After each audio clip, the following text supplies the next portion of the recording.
Olá, sejam muito bem-vindos, muito bem-vindas. Hoje é dia da gente conversar com a maior especialista de Wayfind do Brasil. Você sabe o que é isso? Ela define como que a gente anda em lugares complexos, como o maior aeroporto da América Latina, aeroporto de Guarulhos, a linha amarela do metrô de São Paulo, Shopping JK Iguatemi. Te garanto que você vai sair daqui hoje com a cabeça fritando e com uma ideia sensacional de planejamento.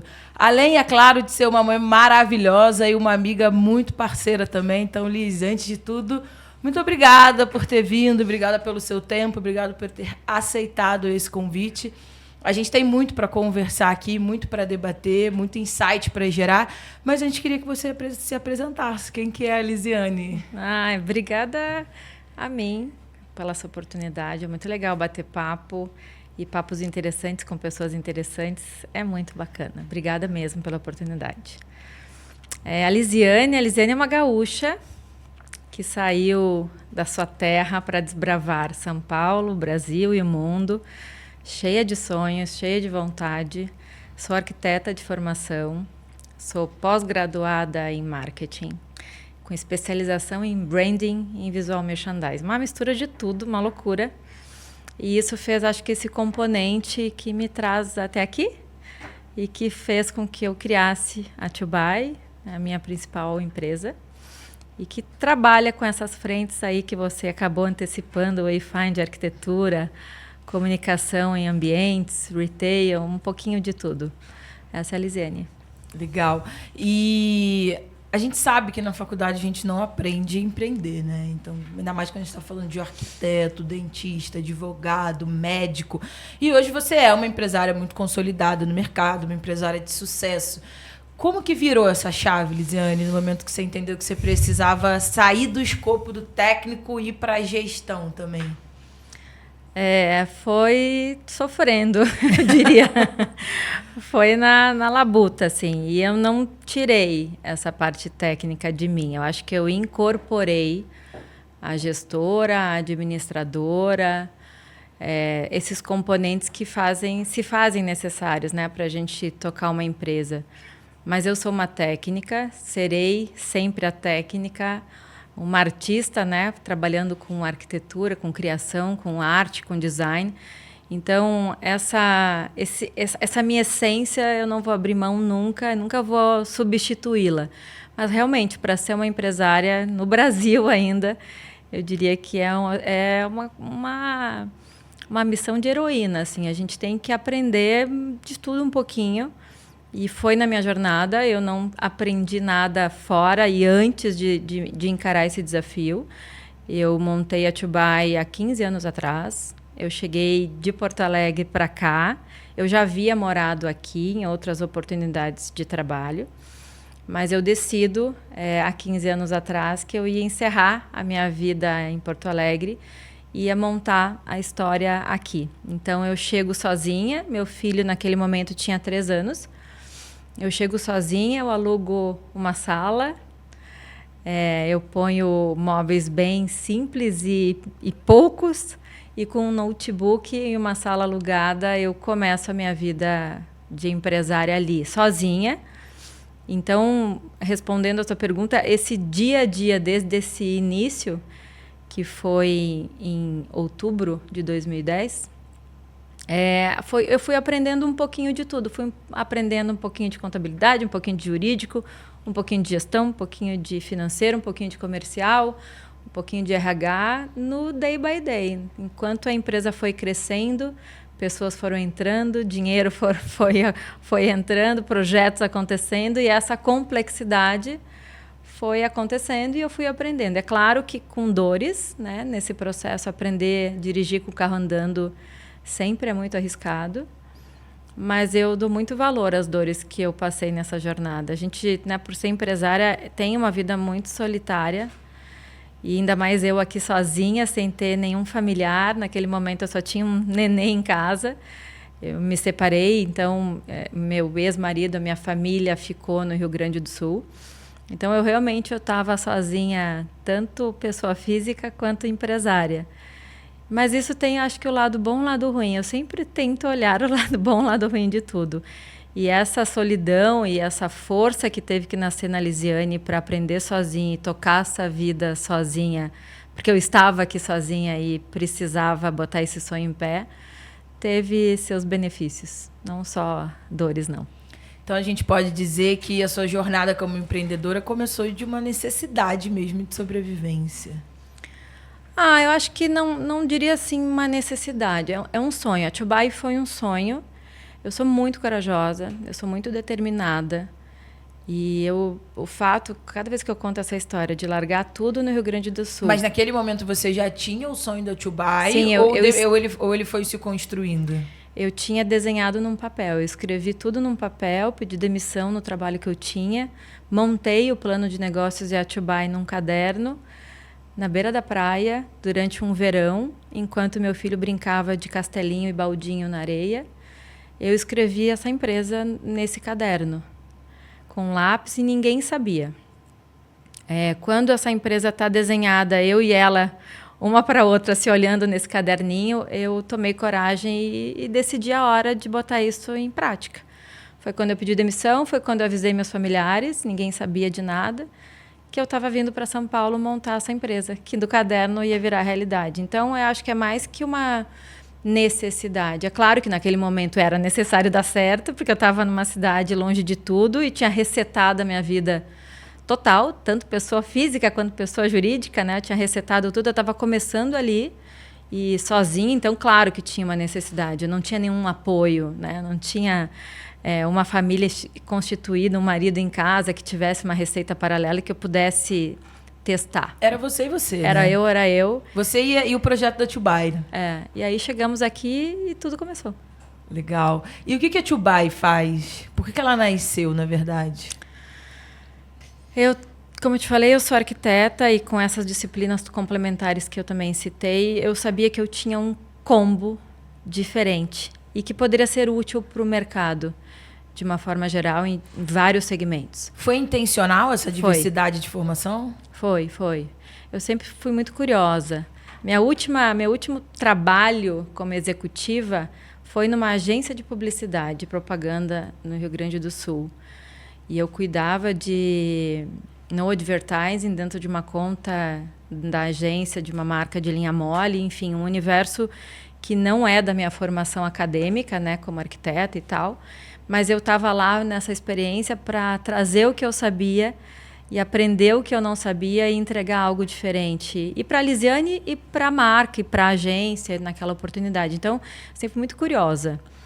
Então, eu venho para cá para montar uma empresa que pudesse ter algo diferente, trazendo as minhas fortalezas, o que eu de fato sei e sabia fazer com mais força, que é a arquitetura, que é o design, mas misturando um pouco dessas visões, as visões de branding, as visões de visual merchandising quando se trata de varejo, as visões comportamentais do ser humano quando usam esses lugares. Eu acho que é uma obrigação nossa de projetista entender o outro para poder projetar para ele. O Walt Disney tem uma visão muito forte sobre isso. Ele comenta que a gente projeta o que as pessoas querem e não o que elas precisam. Então, tem um entendimento naquele momento que eu podia fazer algo diferente, com mais valor.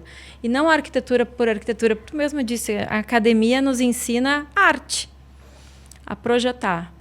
Mas não ensina mais do que isso. E eu acredito que tenha mais do que isso. Naquele momento eu queria, super audaciosa, queria trazer isso para Tubai. E foi isso que aconteceu. Legal. E o que é o Wayfind? Então, a Tubai faz 3 tipos de projeto.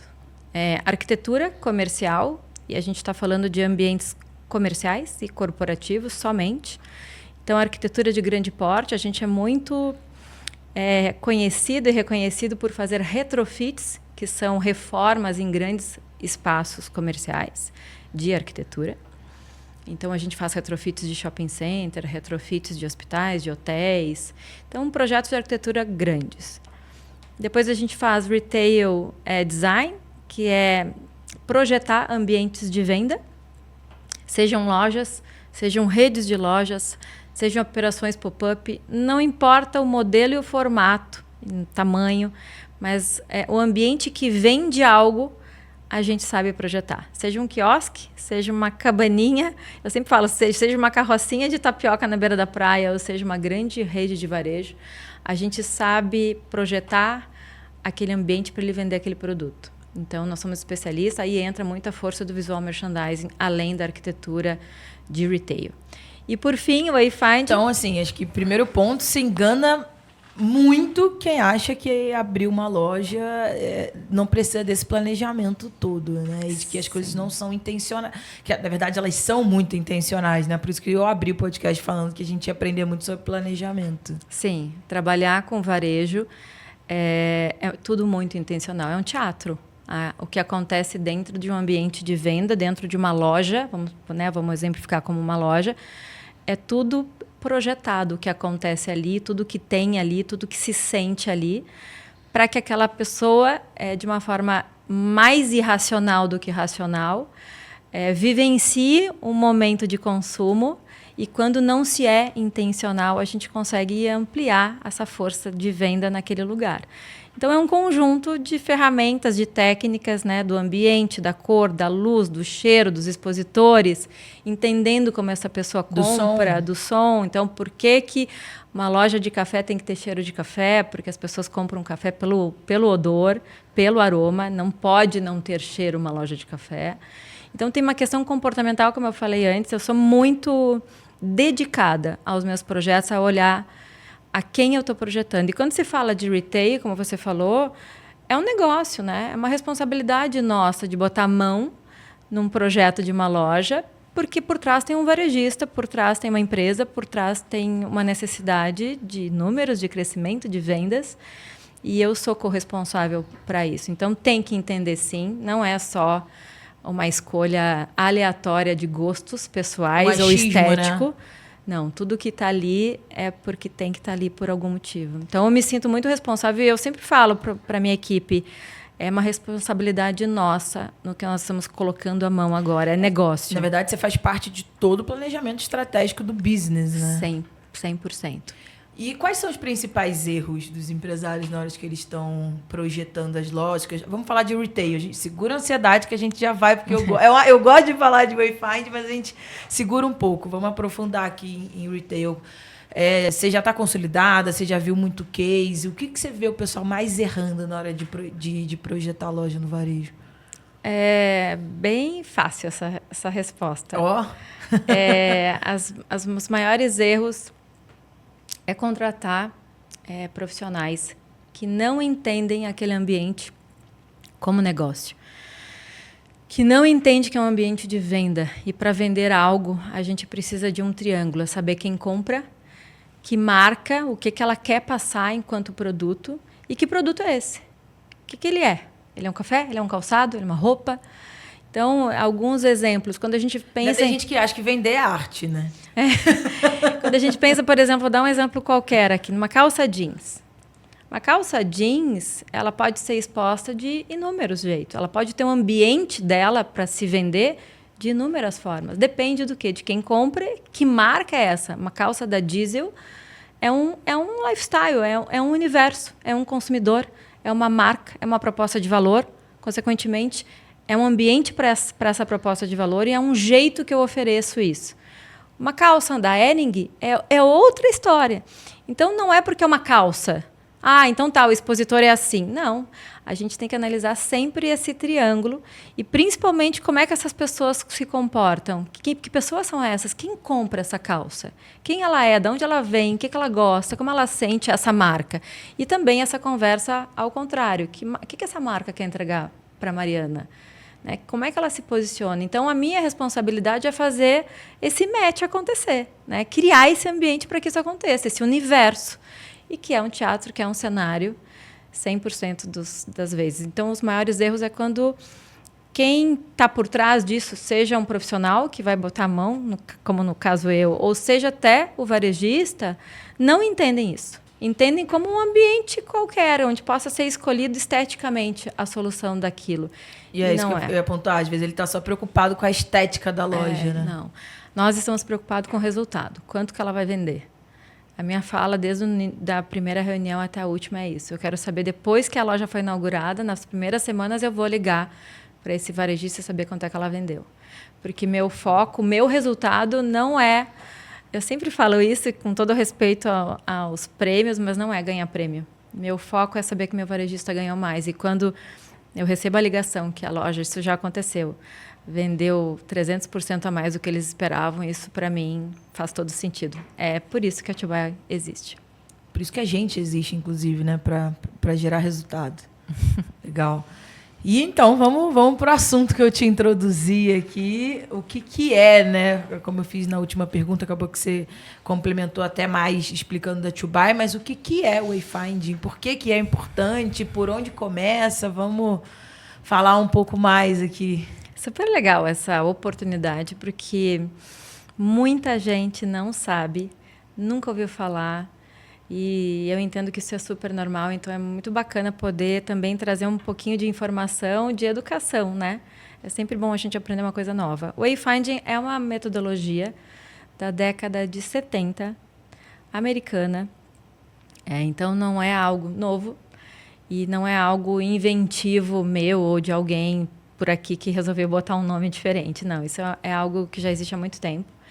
E é uma metodologia que estuda e define a mobilidade das pessoas em determinado lugar, através de uma série de projetos que são complementares para que isso aconteça, para que essa solução se manifeste. Então, sinalização são tipos de ferramentas e projetos que são muito comuns dentro da disciplina de Wayfinding, sinalética, comunicação visual, sinalização sonora, entre outros, até arquitetura, iluminação, tudo a gente junta. Eu sempre tenho uma fala minha, que eu que criei essa fala, que é como se fosse assim, o Wayfinding é o nome de um baralho que tem várias cartas, e a gente usa essas cartas, que é sinalização, arquitetura, sinalética, comunicação visual, de acordo com a necessidade daquele local, do que ele precisa, para que a gente, entendendo aquelas pessoas naquele local, consiga entregar a melhor funcionalidade de mobilidade daquelas pessoas. Eu preciso que aquelas pessoas usem aquele lugar com o máximo de segurança possível e que eu atenda também, é claro, o negócio que está por trás disso, né? Então, cada local tem um objetivo principal por trás. Todos têm o mesmo, que é a questão funcional, que é a questão operacional. A gente precisa mover as pessoas com segurança no destino de entrada e de saída de qualquer lugar. Mas por trás disso também tem os detalhezinhos de cada business, de cada marca, né? Um hospital, a gente tem que cuidar muito das vidas que são envolvidas. Um shopping já está no momento de lazer, que é outra percepção cognitiva da Mariana, que horas pode estar num hospital, hora pode estar num shopping. Então, a gente se comunica com esses transeuntes, se eles podem estar a pé ou de carro, e a gente resolve essa mobilidade com uma série de técnicas que esta metodologia de Wayfinding carrega. Então, tem uma metodologia muito específica para resolver isso, para analisar isso. Tem uma questão comportamental muito forte. E a gente une uma equipe multidisciplinar para isso. Então, nós temos na nossa equipe uma equipe muito especializada. Por isso, acho que conseguimos aí o legado e o portfólio que nós temos. Então, são equipes focadas em Wayfinding, mas também temos arquitetos, também temos designers, também temos pessoas de design comportamental, estratégico, de experiência, que misturando tudo isso é um time impecável. Não, eu ia dizer um palavrão, mas não pode, né? Não, pode, claro que pode. Time foda. É isso.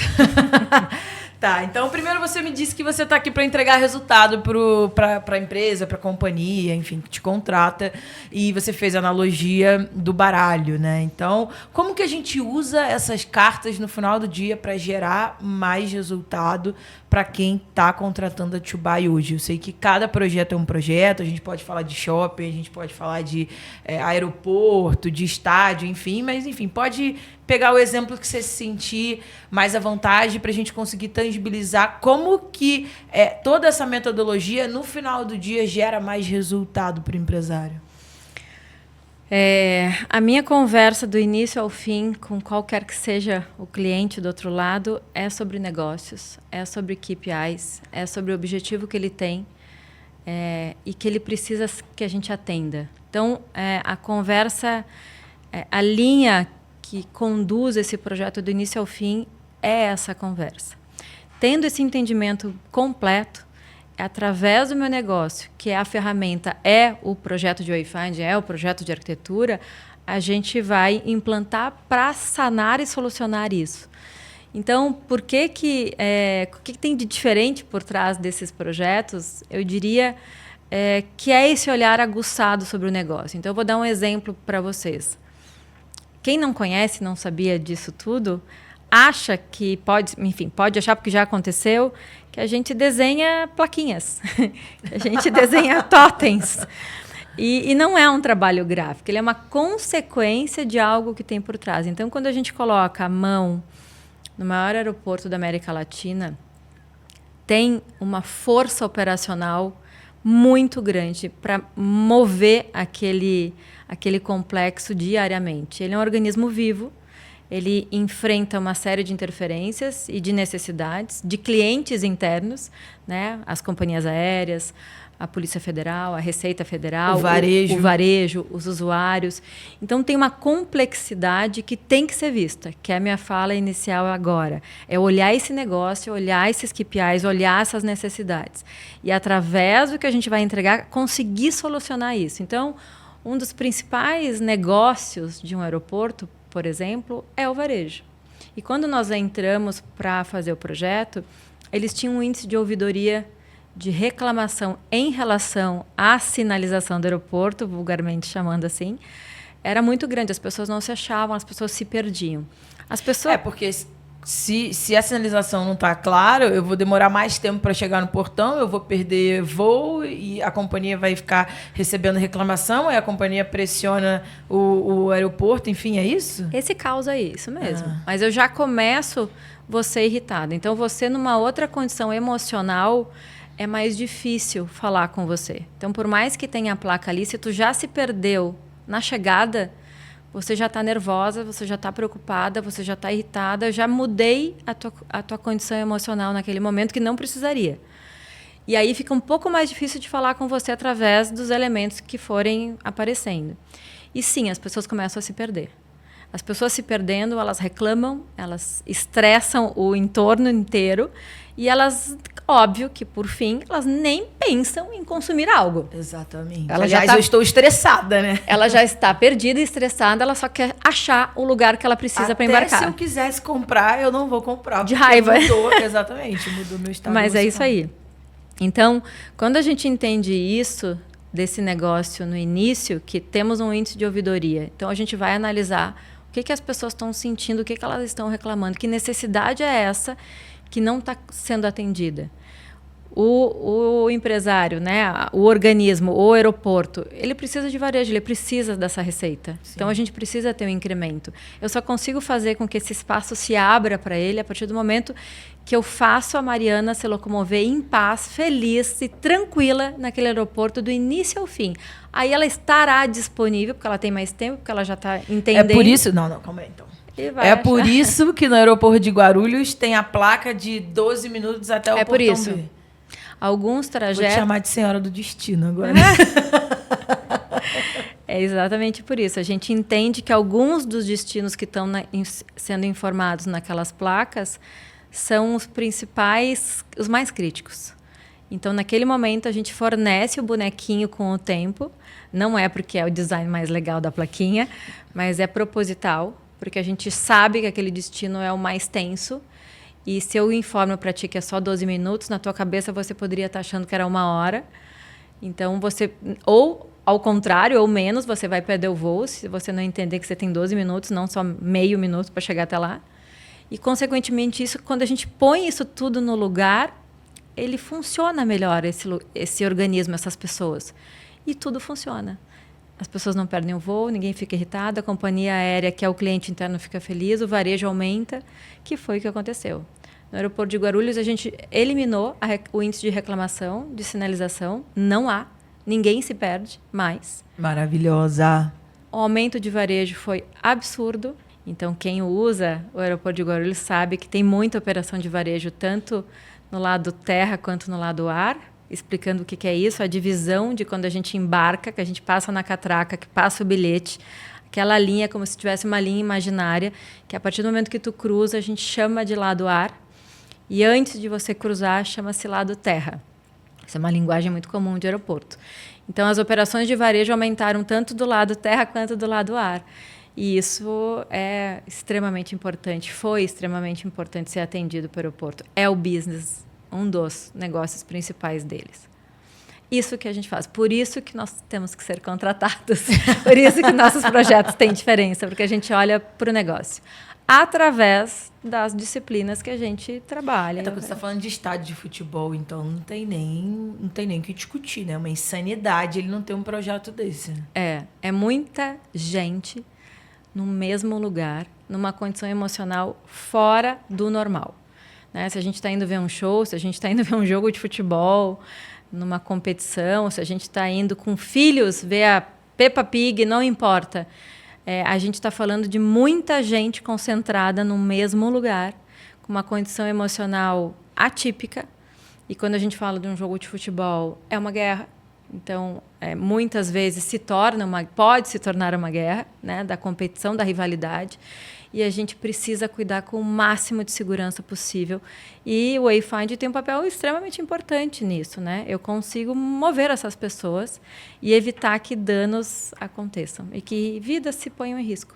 A gente viu, eu sempre uso esse infeliz exemplo, né, da Boate Kiss lá do Rio Grande do Sul, que a gente estava falando de um lugar muito pequeno, né, mas que muita gente foi para o banheiro porque não achou a porta de saída e que, infelizmente, veio a óbito. Então, é de responsabilidade. Eu falo muito para a minha equipe, os projetos de Wayfind é nossa responsabilidade. Tem uma carga pesada para mim, como responsável, com a vida daquelas pessoas. Então, eu levo muito a sério e faço todos que trabalham comigo levar isso muito a sério. E passo isso para os meus clientes. Além de olhar o negócio, que sim, tem que ser atendido, dá para aumentar o varejo, dá para reduzir o índice de reclamação, dá para uma série de coisas, mas no final do dia, como se diz, são pessoas. E a gente está lidando com vidas. É isso. Inconsequente é quem escolhe um projeto desse, então, por uma questão só de orçamento? Orçamento ou estético. Acho que é uma falta de conhecimento mesmo. Que bom que eu estou tendo essa oportunidade de explicar que não é só isso. Porque quando a gente tem uma equipe, um time, uma empresa estruturada com profissionais extremamente capacitados, a gente faz hoje projetos no mundo inteiro, né? A gente está aí num processo com o aeroporto internacional de muito longe. Só não vou abrir aqui porque eu tenho processos aqui. NDAs, mas a gente acaba que é reconhecido esse diferencial nosso, né? Quando a gente tem uma equipe, a gente tem know-how, a gente tem portfólio, a gente tem experiência. E isso, claro, que tem consequências, talvez, financeiras, em comparação com profissionais liberais, talvez, ou com outras visões, né, de projeto, ou somente estético. Não posso tentar salvar uma vida considerando que é um projeto estético. Tem muito mais por trás. E quando se mexe também no business, né, de um negócio, como eu falei antes na aba aí do retail, é um negócio. E eu me sinto muito responsável em entregar resultado também através do que eu me ofereço, né? Através das disciplinas que eu trabalho. Uhum. Você falou ali, né, da questão de estádio de futebol e que as pessoas estão normalmente em outra... você usou uma expressão... Condição emocional. Condição emocional. Existe no seu projeto, ou isso é do projeto de Wayfind, enfim, não sei se isso está debaixo do seu guarda-chuva, alguma preocupação com o material que você usa dentro desse projeto? Isso interfere em alguma coisa? Total. Usando esse exemplo, na Arenas, no Allianz Parque, que é o que a gente, né, projetou por completo, tem uma questão de segurança por questões de rivalidade, que são os ápices aí, né, do comportamento descontrolado das pessoas. E a gente está falando, de novo, num número muito grande de pessoas no mesmo lugar, e às vezes descontroladas. Então, os materiais, as peças, a forma, a escala, o tamanho, as cores, tudo tem um porquê. Nada é sem uma defesa, uma explicação do que está ali. Então, por exemplo, no Allianz, as peças estão todas posicionadas a 2,20 metros de altura para cima, que evita que mesmo alguém botando o amiguinho na garupa consiga arrancar aquela peça. E mesmo que consiga, vamos supor que um empilhou o outro e arrancou aquela peça, porque há uma rivalidade que um time perdeu, ganhou do outro e querem tacar a placa na cabeça do amiguinho, aquela peça desenvolvida foi feita num material todo perfurado, de um material plástico, enfim, e que ao arrancar ou tentar arrancá-la dali, ela se despedaça. Então, ela não vira essa arma pretendida que se quer, né? Porque eles arrancam tudo. Então, os banheiros não têm espelho. E na parte térrea, a gente usou muito a sinalética, que é pintar e usar a arquitetura para pintar e marcar esses signos nas paredes. Então, o pictograma do banheiro ele é pintado grande, então, mesmo garantindo que tenha uma lotação aquele local de pessoas, o signo se sobressai na multidão porque ele tem uma escala grande. Então, aí tem uma série de questões e cada projeto é um projeto. Mas, sim, a materialidade, a escala, as cores, os contrastes, tudo são pensados de acordo com a necessidade daquele local. Tô torcendo para você ir para as redes começar a falar sobre isso, porque eu tô amando esse assunto aqui. Então, agora eu vou te perturbar. Eu vou te perturbar agora. E a linha amarela do metrô? Vamos conversar sobre esse projeto? Vamos, é muito legal. Eu tenho um carinho especial. Quando a linha amarela foi privatizada, nós fomos chamados e quando eles assumiram, também um índice enorme de reclamações na ouvidoria de pessoas não achando. E eles, inclusive, nos traziam, naquele momento, as inúmeras iniciativas de tentar solucionar, na visão deles, aqueles problemas. Nós já botamos cavalete aqui, fizemos a mão e sinalizamos aqui. Aqui a gente fez isso, aqui a gente fez aquilo. E aí nós entramos com a nossa metodologia, que tem uma fase inicial de investigação e de análise muito profunda. A gente vai com o nosso time para campo e a gente fica lá horas e horas, dias e dias, observando, entrevistando, analisando, entre outras colheitas necessárias para esse projeto. Mas tem uma análise comportamental muito grande, de entrevistas, de conversas com todas as pessoas que vivem aquele lugar. Desde um visitante, desde um usuário rotineiro, desde um prestador de serviço local. E aí, naquele momento, a gente viu que nas estações, né, de metrô, de uma forma geral, a gente tem o horário de pico, que é às 6 da manhã, onde está todo mundo ali indo trabalhar. Tem o horário de vale, que a gente chama, que é às 10 da manhã, onde naturalmente aparecem visitantes, turistas, senhores e senhoras que saem para passear. Então, a gente tem um público completamente diferente do horário de pico. Quando a gente tem que solucionar um lugar desses com o Wayfind, eu tenho que falar com essas duas frentes de públicos, falando, né, dos usuários. Então, o usuário de manhã, cedinho, na minha opinião, ele é o mais difícil, porque ele anda na estação olhando o celular, olhando o livro, né, com fone de ouvido, ele nem ouve. E ele está ali, ele nem olha para frente, porque ele faz aquele trajeto todos os dias, é automático. Ele entrar na estação, ele descer a escada rolante, ele entrar no vagão, enfim. Essa pessoa, se der algum sinistro, eu preciso falar com ela de uma forma muito mais grave. Como ela está tão acostumada, ela está tão no automático, ela não lê o dia inteiro o que tem em volta dela. Então, num momento de sinistro, a gente precisa tirar. E são a maior quantidade de pessoas. No horário de pico, né? Às 6 da manhã. Então, tem esse agravante também. Às 10 da manhã é o turista, que está procurando a Rua das Noivas. Ele está esperando ler Rua das Noivas, só que a gente nunca vai ter essa placa, né? Vai ter o nome correto da rua e o direcionamento para qual saída você encontrará essa rua. E aí a gente tem que também ter um outro tipo de solução. E por isso entraram, nesse caso, no horário de pico, a sinalização sonora muito forte. Então, temos uma identidade sonora de sinalização falando de manhã, e quando acontece algum sinistro, isso se potencializa. E durante o horário de vale, às 10 da manhã, a gente teve uma incidência um pouquinho maior de pessoas, de humanos, né, de atendentes que vestem um coletinho amarelo, que são facilmente identificados, para que eles reforcem essa comunicação que está sendo buscada e que normalmente não está disponível. Então, quando a gente também fala de que às 10 da manhã tem muito senhores e senhoras, né, que a gente está falando de um público mais sênior, por natureza dessa idade, eles ainda questionam a visão, se eles estão mesmo enxergando, está certo a saída ali, será que eu entendi?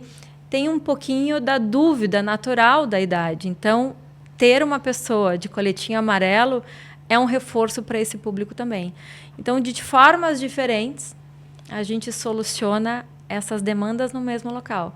E aí entramos com a identidade muito forte do amarelo para a gente vestir essas estações, porque tem a interligação entre elas. Dentro, né, do subterrâneo, a gente consegue interligar uma estação da linha amarela com uma linha roxa, por exemplo. Então, a forma da gente identificar, deixando claro com a questão cromática, foi muito importante. E aí a solução disso tudo, que é o resultado que eu comentei com você, a gente acabou com o índice de reclamação também da ouvidoria. Ninguém mais reclama. Todo mundo, na verdade, só elogia, porque ficou bonito, porque a gente entrou com essa vestimenta, com essa clareza dos direcionamentos, da identidade do terminal, e resolvemos o problema que nós tínhamos que resolver. Foi muito bacana. Vou puxar o último case aqui para a gente entrar mais na sua jornada como empresária, mas é porque, enfim, tô animada com esse assunto aqui. Você também fez os terminais de ônibus da Zona Sul de São Paulo. Foi de Zona Sul? Região Sul. Região Sul de São Paulo. Sim. É muito legal ficar contando desses cases. Eu também gosto. Acho que esse podcast aqui poderia durar horas, né? É muita coisa para contar. Explode assim, a consciência, né? E muita gente não sabe o que tem por trás, né? E é muito curioso, pelo menos. Cada vez que eu conto, eu recebo isso. E que no final do dia, Elisiane, na minha visão como empresária, é uma grande aula de business, como eu falei lá no começo, uma aula de planejamento. Porque se você traz todo esse racional que você está falando para a experiência do consumidor, jornada de compra, como ele vende, como ele compra, como você faz com que ele passe pela experiência da sua empresa, também é um grande teatro, né? Uma grande arquitetura. Então, você está falando, eu estou aqui pensando em um monte de coisa dentro da empresa que eu não tenho lugar físico, enfim, não tenho essa experiência, mas justamente pensando na jornada. Por isso que eu estou puxando aqui. Tá virando quase uma mentoria. Legal. Terminais de ônibus da região sul. Eu tenho, claro que eu sou muito grata a todos os meus clientes, a todos os projetos, porque são muito importantes para mim conseguir interferir na vida das pessoas positivamente. Alguns moram no coração. Esse projeto e este cliente moram no meu coração. Top 1? Não pode falar para não gerar ciúme. Mas tenho muito carinho, porque foi um projeto que envolveu muita emoção de ambos os lados, assim.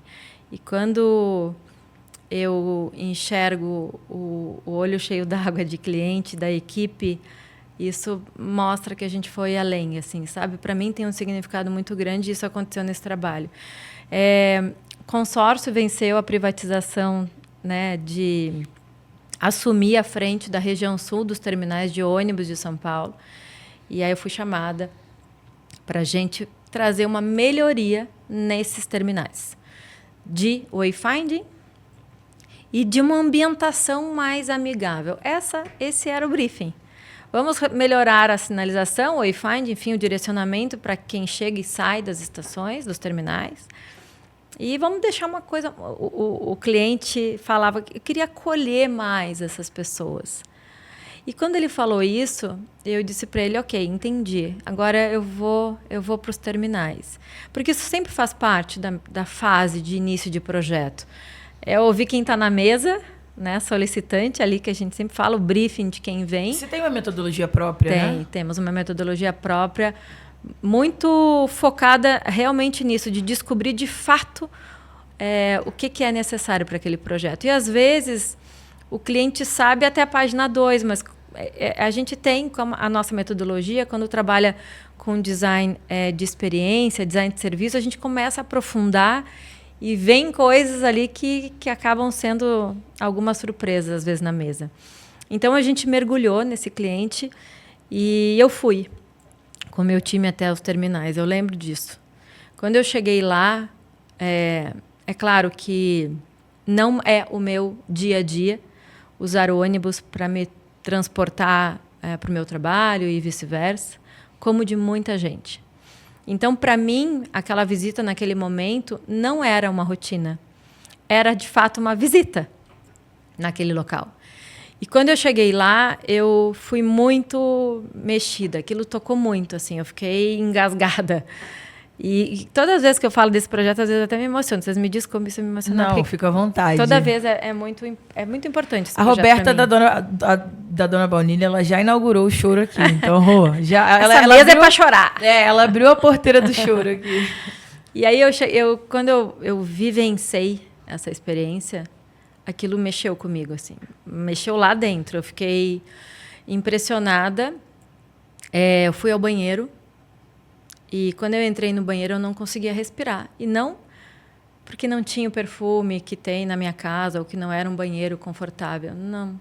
É porque realmente ardia os olhos da situação insalubre que estava aquele lugar, aquele organismo. E ver aquelas pessoas usando aquilo todos os dias, eu senti um afastamento, uma despreocupação muito grande com aquelas pessoas. Desleixo, né? E aquilo me tocou. Eu voltei, pedi uma reunião com o cliente novamente e disse para ele, é mais que isso. A gente não pode simplesmente sinalizar esse lugar.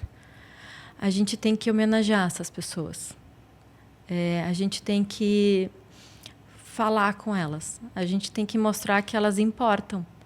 E que aquilo ali, tudo que vai ser feito é para elas. E eu me lembro que ele ficou me olhando, ele parou e a gente precisa trazer arte, cor. A gente precisa aproximar essas pessoas do que de fato importa. E valorizar esse corre, essa vida, essas jornadas. Cada carinha, cada rostinho tem uma história por trás. E elas estão passando ali invisíveis. Vamos fazer um manifesto, vamos escrever para elas. Vamos fazer arte, vamos contratar uma artista plástica. Vamos melhorar esses banheiros significativamente. Vamos falar com elas. E esse projeto nasce assim. Então, até me arrepio de falar, porque eu me lembro dessa reunião, ele olhou para mim e ele disse, é isso. Eu sabia que era isso. Eu disse, vamos fazer. Então, eu juntei o meu time, eu escolhi a artista plástica que traz com o design. Eu disse para ela, a gente precisa interpretar essas pessoas. Eu quero que elas se vejam nessa arte, quero que tenha cor, quero que a gente traga vida. Era um ambiente escuro, insalubre, cinza, triste. Eu queria trazer vida, eu queria que aquelas pessoas fossem homenageadas. E esse projeto acontece. Inclusive, vou botar um vídeo essa semana agora, nas próximas semanas, enfim, no meu Instagram. Já deixa seu arroba aí pra galera ver, então. É _Brasil. Eu vou postar um vídeo que eu fiz desse projeto. É 2, numeral 2, BUY, _Brasil. Brasil com S, não Brasil importado, Brasil nacional. E é muito legal. Foi um trabalho que gerou muita emoção nessas mesas, nessa construção a 4 mãos, com todo mundo. Eu me lembro que o meu time se emocionava quando a gente fazia, quando a artista retratava o rosto através da arte dela de alguém. A gente ficou muito tempo observando as pessoas. A gente escreveu para elas, nós contratamos uma jornalista para escrever o manifesto, onde eu dirigi todo esse projeto, como sempre faço. Então, quando a gente apresentou esse projeto para o cliente pela primeira vez, teve emoção à flor da pele na mesa, foi lindo. Imagino. E o fechamento de tudo isso é como eu falo, assim, o resultado é que importa. Eu estava na estação num domingo de manhã, registrando esse vídeo que eu vou postar, inclusive as fotos. Era 5, 6 da manhã de um domingo, frio. E a gente estava, eu, fotógrafo, eu camuflada, porque eu nunca me apresento aqui, estava quietinha com o fotógrafo ali, e sai uma moça do banheiro, e ela parou na porta, mas ela não sabia quem eu era, quem nós éramos. Ela só dizia assim, cadê a segurança? Eu preciso falar com alguém, eu preciso elogiar. Onde é que elogia? Esse banheiro foi feito para mim, eu me enxerguei. Ela falava, Ela estava emocionada, ela estava feliz. Ela assim, alguém fez um banheiro para mim, eu me enxerguei, eu me arrumei, esse banheiro tá lindo. Ela falava, ela não parava de falar. Eu fiquei parada olhando aquilo, eu disse, gente, agora eu choro ou abraço essa mulher, né? Ou conto que fui eu, né? E aí foi muito curioso, porque a segurança do local veio. Eu não falei que fui eu, não. Claro. Essa segurança veio conversar com ela. Ela pediu para a segurança onde tinha um local onde ela elogiasse. A segurança levou ela e tal. Depois a segurança voltou sozinha e falou para mim assim, a gente nunca teve esse caderno aqui para elogio. A gente nunca recebeu elogio. Nunca ninguém teve essa necessidade. A gente teve que comprar um caderno porque tem muita gente pedindo para elogiar. E eu achei aquilo tão fantástico. Então, esse projeto ele realmente me emociona porque eu vi a ponta, assim. Eu vi o usuário se manifestando e recebendo com o carinho que a gente fez para ele. E aquilo foi muito emblemático para mim. Realmente não é só colocar plaquinha. Não, tá longe disso. Longe disso. Mas você é uma visionária, né? Você está contando tudo aqui, você está abrindo o mercado, né? Então, não à toa você é uma referência hoje aqui no Brasil. Você não teve dificuldade com a equipe em vender esse sonho? Porque eles escutam isso dos clientes, né? Quando chega na gente, é muito mais fácil a gente contornar a objeção, a gente sentar numa mesa, a gente conversar. Mas o time de frente, ele também precisa estar comprado. Seu time sempre entendeu que não era só um projeto de plaquinha, exemplo, funcionário novo. Como que você imprimia isso na sua cultura, essa sua veia de inovação? Não é fácil, não. Respondendo de bate-pronto, não é fácil. Porque a gente vem de uma academia que ensina a arquitetura ou design como arte mesmo, né? Tem muita coisa além que não se ensina. Então, essa minha visão, a minha cultura que está focada em negócio, em resultado para esses clientes, e a gente usa as nossas ferramentas de arquitetura e design, comunicação, para entregar esse resultado, isso sempre eu tive que catequizar todos. Porque acho que isso é uma visão muito particular da Tubai, muito particular minha, que não obrigatoriamente as pessoas que vieram fazendo parte desse time vinham com esse chip. Não. Eles vêm projetando, eles vêm entendendo, mas eu tenho muito prazer em educar, eu tenho muito prazer em compartilhar, eu tenho muito prazer em ensinar. Eu adoro fazer isso. Então, para mim, era um prazer fazer isso, educá-los, construir, evoluir esses profissionais. Eu sempre falei para eles, eu quero que vocês entrem aqui de um jeito e saiam muito melhores. Isso vai ser muito gratificante para mim, colocar profissionais melhores, porque ninguém é eterno, né? E o turnover acontece, é normal, mas ter a possibilidade de tornar esses profissionais melhores para o mercado sempre foi um objetivo meu também. Então, eu acho que eu me dedicava para isso. Por mais que pudesse ser difícil olhando por um outro viés, mas era um prazer. Mas tem as suas dificuldades. Trabalhar com pessoas, para mim, é bem desafiador, né? Eu admiro profissionais do RH e etc., porque quando você vê, quanto maior é o time, mais complexos são as pautas, né? E elas, às vezes, muitas das vezes, saem do core do negócio.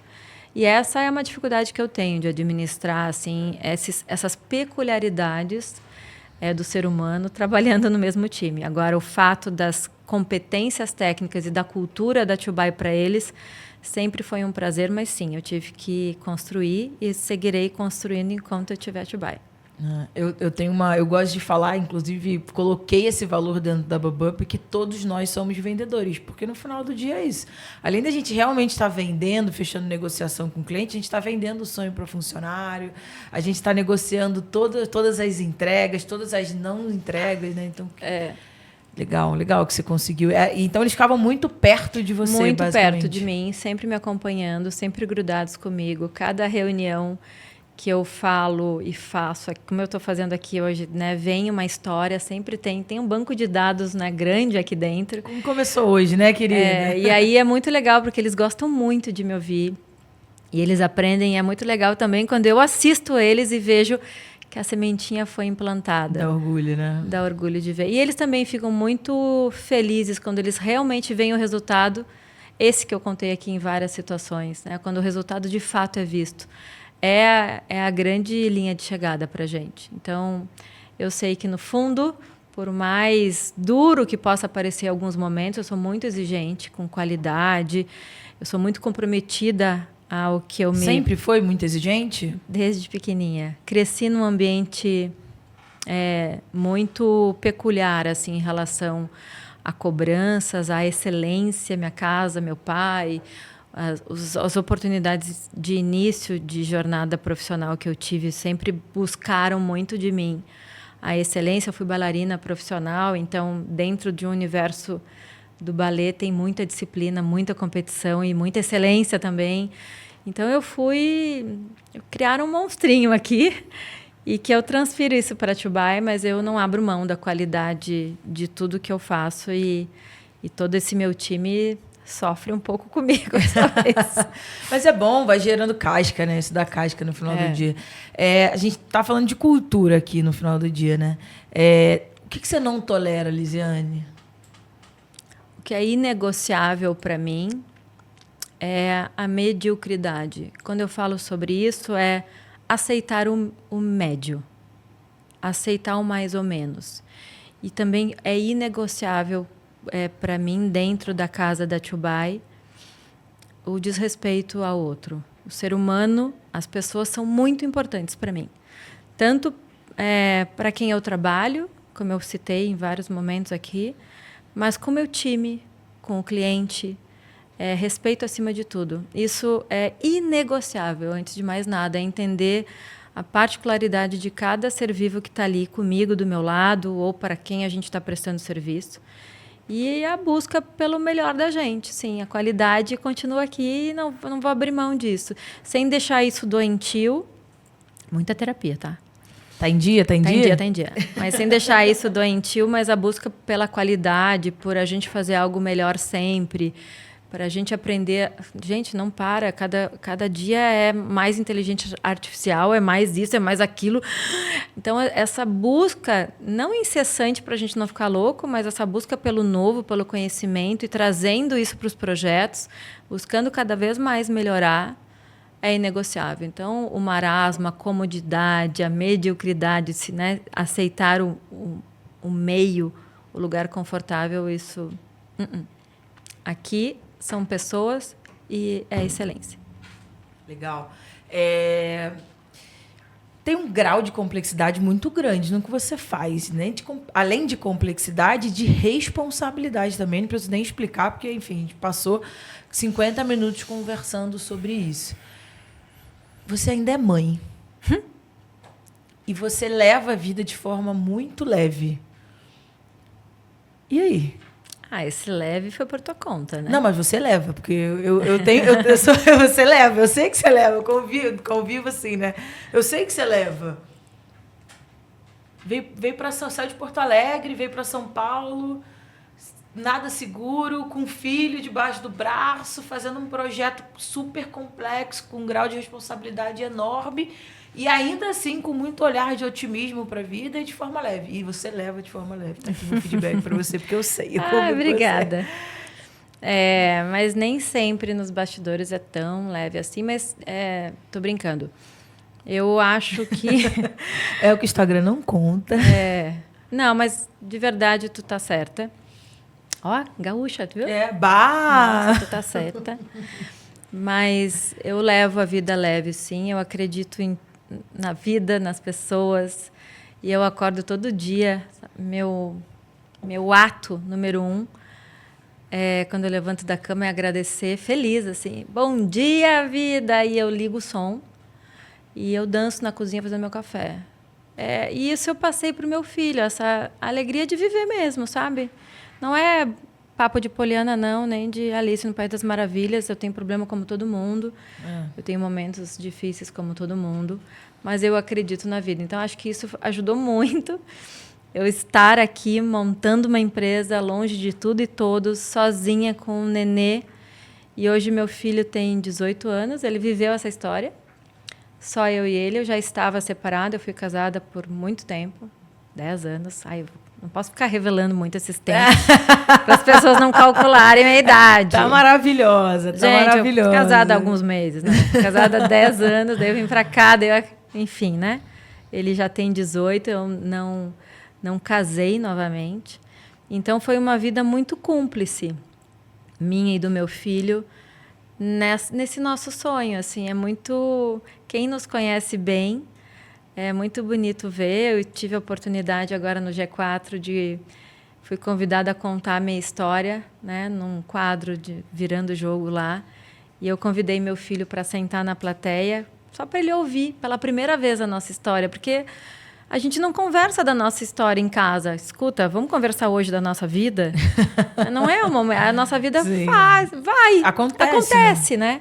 E aquele momento ali dentro de um universo profissional, ele com 18 anos, eu achei, pode ser que seja interessante, né? Ele vê a mãe dele no universo corporativo, contando a nossa vida.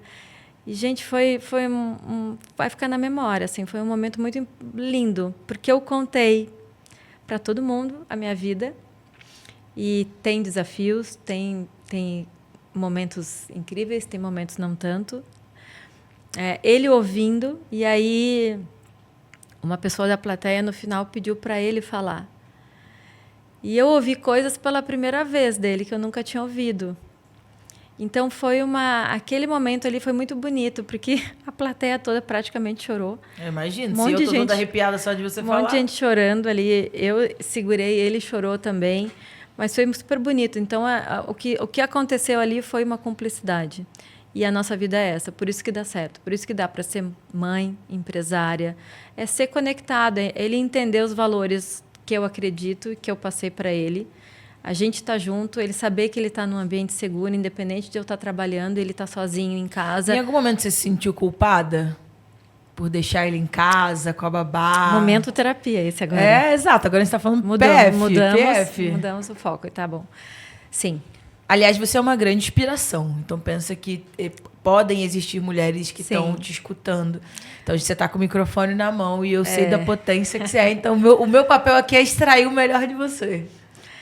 Esse dia que eu falei, muita gente veio falar comigo depois, com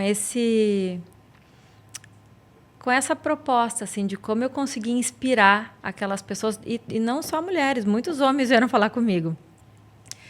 Mas eu acho que tem... Acho que a força feminina grita aí, né? A gente tem uma resiliência, eu tenho muita força, eu estou muito determinada, eu sou muito sonhadora, eu busco as coisas. Então, eu disseminei isso dentro da minha casa. E em alguns momentos, é claro, que não são fáceis. Eu me lembro de eu falando para ele, e ele lembrou disso também. Filho, a mamãe não vai voltar cedo hoje, tá?